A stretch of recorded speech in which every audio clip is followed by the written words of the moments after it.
Magic is fun, scent dupes are cool, and this soap is awesome. And also, I'm Mrs. Soap and Clay. Let's make stuff.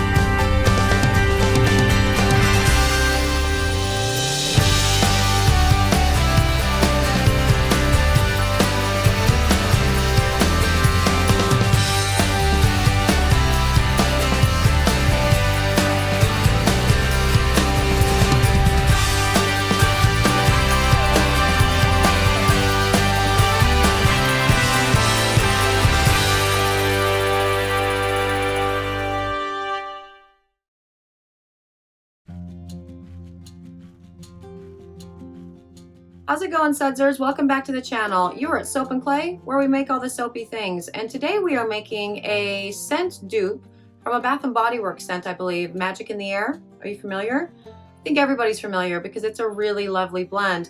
And I'm pretty sure they don't actually sell it anymore, and so that's always super sad. But one of my sudsers, I used this in a soap. I used this blend in a soap for the holiday line this last year, and she fell in love with it, and I ran out very quickly, and I never got around to making any more because it's no longer the holiday season, so you know, done. But she sent me a message and asked if I could make her a full batch of them and, you know, give her the wholesale prices, and of course I said yes, I'm happy to do the thing. And so that's what we did. And so that's what today is. It is a scent dupe of Magic in the Air, and this is the shower bar version of this. Now I say that because she actually ordered multiple products with this. So she ordered the shower bar, she ordered the bath bomb, she ordered a liquid lotion and a solid lotion. And I went ahead and made enough for, you know, to actually put on the website too in a gift set form for anybody who's interested at the end of this 3 or 4 day, you know, thing of just focusing on one scent.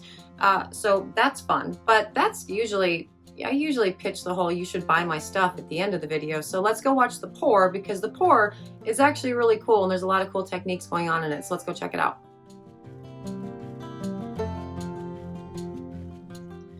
Oh my gosh, this soap is so much fun. Like the colors and all of the things, I was just very, very excited to make this. Now this is so we have the kaolin clay dispersed in water here because I do not want any sort of extra texture going on. And the lower right beaker there is the scent blend, and I just looked it up actually, and so I was wrong earlier. Magic in the Air is totally still sold at Bath & Body Works. So if you know that, then you know how awesome the scent is. Now the website that Bath & Body Works listed as says it's a wondrous blend of almond flour, white iris, and whipped vanilla. And that's pretty spot on with this dupe. I have smelled the Magic in the Air from Bath & Body Works before when a customer brought it in asking me to make a dupe. And this is it's very close, it's very good. I love this blend the way Georgia May loves the sandalwood blend. So, and yeah, you could actually, no, you're gonna keep going? Okay, cool. I decided that I wasn't actually, oh, look at that. That's, yeah, that's fun. This is my life. And luckily it was already at emulsification, so I didn't need to continue, you know, mixing. So we can just clean that up and be done with it, really. Just an extension of my life, people. This is just what we do. There is always some form of catastrophe or disaster going on in every soaping adventure, really, and I'm just going to show you them all because we're not classy around here. We do class videos, we do disaster videos. And that stick falling off the blender there, actually, so that particular blender is 6 years old. It is my most favorite stick blender ever. And when it finally dies and just doesn't, you know, stay connected anymore, or the motor runs out, I'm going to be devastated, because I used to think that all stick blenders were created equal, and then I used a stick blender that I normally use for lotion classes on a batch of soap because my stick blender was, the stick was being washed. And no way, that blender that I use, it's all hashed and trashed and whatever, that is the best stick blender ever to use for soap making. So get one of those. It's Hamilton Beach. It's like 20 bucks. If they still make it, you need to buy it. It was the best thing that I'd ever bought for soaping, period. But now this particular design that I'm doing for this, it was dealer's choice for design. And so I decided to do a mostly yellow bar and then have, the top part white with a couple of, swirls of that pinky orange and the purple. And I have put half of the kaolin clay into this as well as half of the scent blend. And so this will serve as my base. And we will, move on to the pouring of the things right now and show you what I'm even talking about. Okay, so time to pour the stuff. This batter is a really good consistency for this. I would say it's approaching a medium trace at this point because you want it to be reasonably thick because we're going to be, again, putting a second layer on top of it. But then you're running into the problems of the batter being too thick overall and having issues with the kind of drop swirl thing that I wanted to do with the pinky orange and the purple, as well as some yellow. I'm going to put a little bit of yellow at the top as well. Now you see how thick the soap is, coming out of the container, out of the big bucket there. I mean, you can't see it because my watch is in the way. It's a really bad angle. I apologize. But look at that. It's pretty thick. The reason for that is, again, this was a bar that a sudser had requested as a wholesale order, and she liked both the scent and the performance of the bar that I made in the winter line. And typically for my winter soaps, I put a lot of cocoa butter in them. So this guy has, what is it? It's 10% cocoa butter overall. It is 30% coconut oil and 20% palm oil. So we have 30, 40, 50, 60% total solid oils, and then the 40% of the liquid oils is an avocado oil and an olive oil. So you have the 60-40 split there from hard to solid oils, and that always creates a thicker, soap just kind of by nature, and it kind of is what it is. So yeah, it's good that I got the bottom layer there, the yellow in the mold is setting up nicely so I can pour the white on top of it, but it kind of sucks that it's this thick because I'm not going to be able to get a really good drop swirl out of it with it being, this thick. But, it's okay. I'm going to sort of change my design on the fly right now as I am seeing how thick my batter is, and we're going to do something a little bit different for the top, which is cool. And as long as you are capable of and flexible enough to do that in your soaping, all of your soaping experiences will be delightful. Because if you stress out like obsessing about wanting to get like a really wispy swirl into something, and then the batch accelerates and you just throw up your hands and say, well, it's a ruined batch. Well, it's not a ruined batch, just change the design. You can do that. It's all good.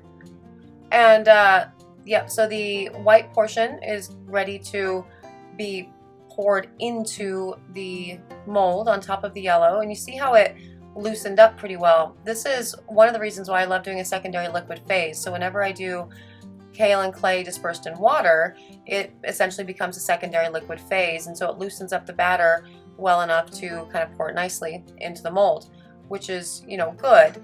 But the problem with that becomes it loosens it up, but you also run the risk of getting glycerin rivers.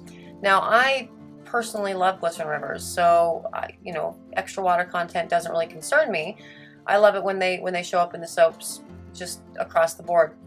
Other people hate it, so a secondary liquid phase might not be a good idea to loosen up your batter unless you're using something like a sodium lactate. That would be a really fun way to do your secondary liquid phase in cold process and have the added benefit of your bar hardening faster without glycerin rivers. I have never had sodium lactate ever cause glycerin rivers in my soap, so that should work out just fine.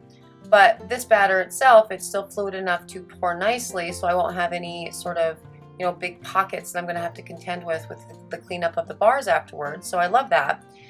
And again, unfortunately, because it is still so thick, no matter what I do to the drop swirls for the top, it's not going to drop into the white batter the way that I had wanted it to, because while this was pourable, it's still a pretty heavy batter. And so I would have to be pouring to let gravity do its thing, like, you know, 3 feet above the mold to really achieve a drop swirl through this.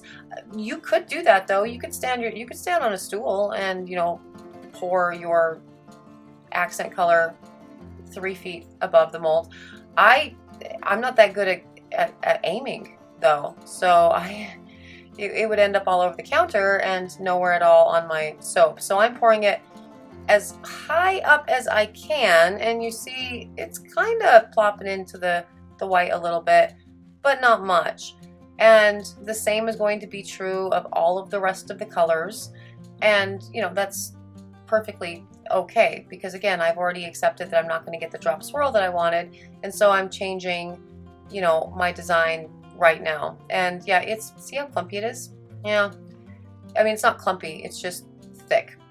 And it did not go through the, you know, purple at all. And with a drop swirl, you definitely want the colors to fall into each other and create, you know, like a teardrop almost, with the 3 colors layered on top of each other. But again, that one, no, it's not going through the yellow or the purple, and so it's just sort of sitting on top. And so what am I going to do to change this? If the idea was a drop swirl, and I'm not going to get that, there we go. I take my hanger to it so it can push some into the white batter, and also pull some, you know, pull the colors through themselves to create, you know, some sort of swirl. And that is going to be, you know, better than just letting it sit on top and just look kind of, well, what is this? What did you do here? No, get the hanger out, push it in, do the things. You can create the swirls instead of doing a drop swirl. It's all good. I think that's what hangers are created for, really, for this. Wire hangers are only good for soapers for this exact reason. No wire hangers, right? Mommy dear? Never mind. But yeah, so the rest of the soap batter is going to go on the top, and nothing too spectacular about this, just going to get it into the mold at this point. I didn't leave a whole lot of soap in the beakers themselves, and so I'm just kind of going to get it on as well as I can down the length of the mold, and then we'll just skewer them all together, so when it's all said and done, all of the bars will have, you know, all 3 colors represented on the top. And, you know, that's just great. But yeah, no, this particular scent blend, it does not accelerate. I have not noticed that it accelerates trace ever. So that's not what we're working with here. We are working with an issue of the solid oils being a lot of solid oils, again 60% of the batch, and also I soaped cool, and so it gets, you know, thicker faster when you have this much solid oils in your batch. That's not true when you have a lot of liquid oils, but when you have a lot of solid oils, it gets thicker faster when you're doing this, or when you soap cool rather. So now I'm just going to take a skewer to the whole thing and just, you know, kind of pull everything into itself so all the colors are represented, and make it pretty, just, you know, like you do. And soap decorating the tops is one of my most favorite things ever, because it's just pretty. Look at that, so nice. And are you going to finish the side? Oh, there you go. Okay, good. I thought I was going to leave it like that. Now it is going to go in the oven to be C-popped, because I want these colors to retain their brilliance, and we will cut it tomorrow after it has gone through the saponification thing, and we will see what the hanger ended up doing to the top 3, you know, accent colors. But for now, that's a very pretty top. Okay, it's cut day. Cut day on a new bar of soap is always my favorite thing ever. And look how beautiful the colors are up top. This thing definitely gelled.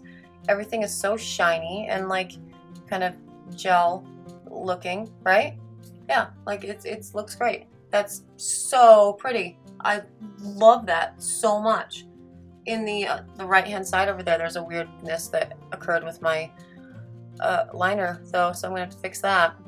And you know, magically cut because my cutter's broken, and I'm gonna clean up the sides and do the things. And I don't know if you can see, but there are definitely some problems with some glycerin rivers. I mean, not problems, but we definitely have some glycerin rivers hanging out in the yellow portion down there, which is actually really cool looking. They're not as visible in the white, which is usually the other way around. Oh, and look how pretty that is with the, yeah, the swoop. I forgot we were looking at the hanger. That's pretty. Look at that. Oh, that's very nice. It's very wispy and kind of ethereal. That fits for a bar that's named Magic. Oh, that's gorgeous.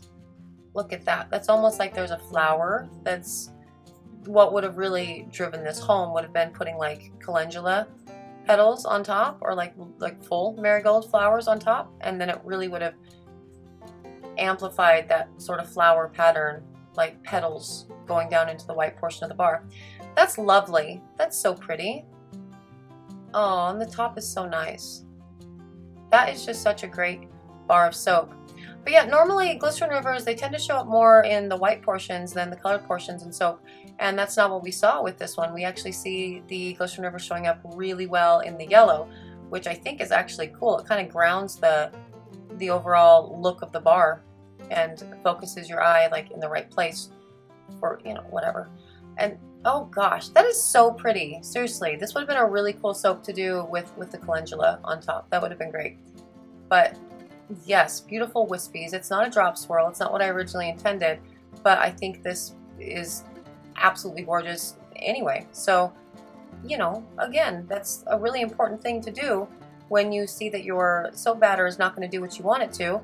Don't be afraid to change lanes and try something else on the fly, because look how beautiful that is. It ended up so nice. I love that. The colors are all really well represented in the top, and they're nice and swirly, and the soap itself smells amazing. And I need to fix that side because it's weird looking, but I'm gonna do that later, I guess. And yeah, that is so pretty.